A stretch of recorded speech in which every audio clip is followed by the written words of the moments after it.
সুপ্রিয় ভিউয়ার্স, আসসালামু আলাইকুম। আপনাদের মাঝে আজকে আর একটি ভিডিও নিয়ে আসলাম। আজকের টপিকটি হলো কন্ডেন্সার কিভাবে আপনারা নির্ধারণ করবেন।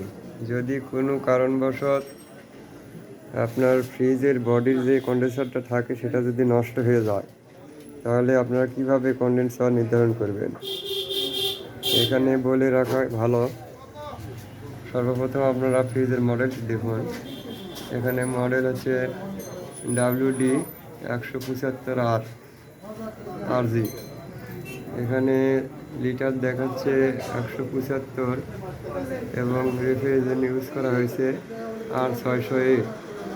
এবং এখানে কতটুকু গ্যাস লাগবে এখানে দেখেন অ্যামাউন্ট যেটা লেখা আছে, এটা হচ্ছে গ্যাস কতটুকু লাগবে 66 গ্রাম। এটা সর্বোচ্চ কারেন্ট 1 অ্যাম্পিয়ার পর্যন্ত নেবে।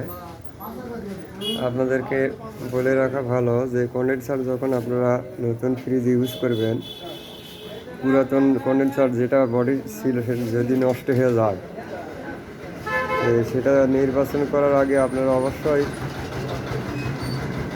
এটা এই ফ্রিজের মডেলটুকু আপনারা দেখে নেবেন।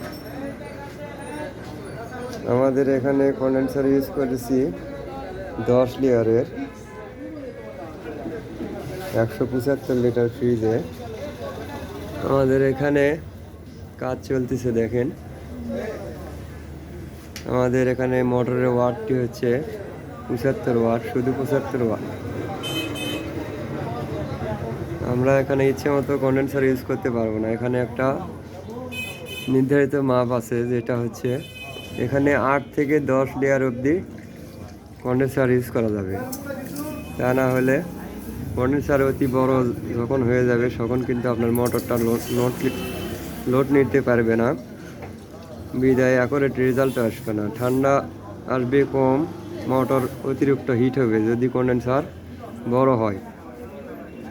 আর আপনারা অবশ্যই জানেন কম্প্রেসার ছোট যখনই হবে তখনই আপনার কন্ডেন্সার বড় যখন হবে তখন কম্প্রেসারটা ঠিকমতো পাম্পিং দিতে পারবে না। পাম্পিং না দেওয়ার কারণে অতিরিক্ত লোড পড়বে কম্প্রেসারের ওপর। অতিরিক্ত লোডের কারণে কম্প্রেসার বারবার ট্রিপ হতে থাকবে, রেজাল্ট আসবে না। অতএব আপনারা সঠিকভাবে দেখে শুনে কন্ডেন্সার নির্বাচন করবেন, তাতে আপনাদেরও ভালো, কাস্টমারের ভালো। দেখেন এখানে আমরা 10 লেয়ার কন্ডেন্সার ইউজ করেছি। 1 2 3 4 5 6 7 8 9, এই যে 10।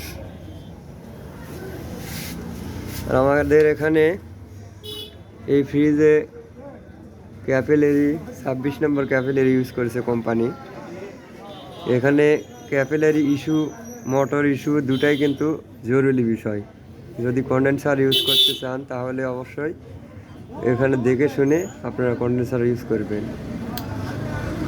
আর কন্ডেন্সার লাগানোর আগে অবশ্যই আপনারা ভালোভাবে সেকশন পাইপ দিয়ে আপনারা গ্যাস লিকুইড ডালবেন এবং ক্যাপিলারি দিয়ে বের করে দিবেন। তাহলে যদি কন্ডেন্সার লিক যখন হয়েছে তখন কিন্তু অনেক কাঁচরা ভিতরে ঢুকছে, ওই কাঁচরাটা গ্যাসের মাধ্যমে পাইপ থেকে বের হয়ে যাবে, তাহলে এখন রেজাল্ট আসবে।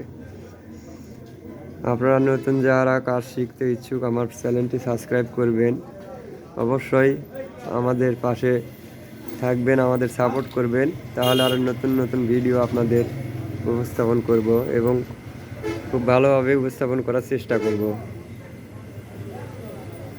এই যে দেখেন কিভাবে ফিল্টার ক্যাপিলারি জয়েন দিচ্ছে। এই ক্যাপিলারি জয়েন দেওয়ার সময় অবশ্যই বেশি হিট যেন না আসে, অবশ্যই খেয়াল রাখবেন। তা না হলে কিন্তু ক্যাপিলারি যেহেতু খুব চিকন, ছিদ্রিটা কিন্তু অতি গরম হওয়ার কারণে গলে যায়, ব্লক হয়ে যাবে। অতএব বেশি হিট দেওয়া যাবে না, অল্প হিটেতে আপনারা ওয়েল্ডিং রডটা গলিয়ে নেবেন। সব কিছু কাজ হয়ে গেলে অবশ্যই আপনারা প্রেশার ডালবেন। প্রেশার ডালার পর দেখবেন, লিক চেক করবেন। ফেনা অথবা শ্যাম্পু দিয়ে আপনারা শ্যাম্পুর ফেনা দিয়ে আপনারা লিক আছে কিনা সেটা টেস্ট করবেন। আমাদের পরবর্তী ভিডিও দেখার জন্য আমাদের চ্যানেলটি অবশ্যই সাবস্ক্রাইব করবেন এবং পাশে থাকা বেল আইকনটি প্রেস করবেন। ধন্যবাদ আপনাদেরকে। আবারও পরবর্তী আরেকটি ভিডিও নিয়ে আসবো অতি শীঘ্রই। তত সময় আপনাদের কাছ থেকে বিদায় নিচ্ছি। আল্লাহ হাফেজ।